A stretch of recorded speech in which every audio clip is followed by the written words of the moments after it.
There were high expectations at the start of the academic year in France. The education minister at the time, now the prime minister, promised all schools in the country would be fully staffed. From the new school year, there will be one teacher in front of each student. We're prepared. But Gabriel Attal's lofty promises have remained just that. For years, the French education system has been struggling with staffing shortages, frustrating parents, teachers and students alike. At this school in the city of Toulouse, parents attach ribbons to the gates, symbolizing each day each child isn't taught. It impacts their learning, the atmosphere at school, inside the household. We're all starting to get worried. In January, France's new prime minister named Oudéa-Castéra as his replacement in the education ministry.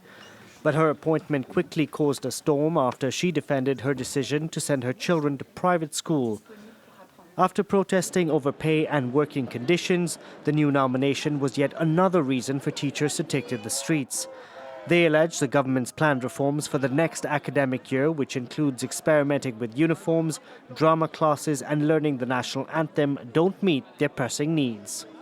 There are a lot of positions that are unfilled. There's a crisis in the sector. It's harder for children to concentrate. We have interesting suggestions to provide, but the problem is we aren't listened to. Oudéa-Castéra lasted in her role as education minister for exactly a month.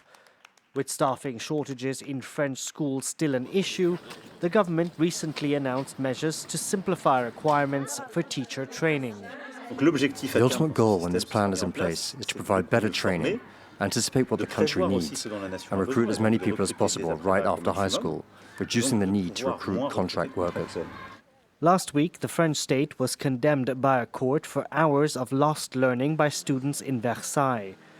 And while the €150 awarded to each plaintiff was largely symbolic, it's an acknowledgement of the state's failure. Each year, 15 million hours of teaching are lost in France due to a school's inability to find a substitute.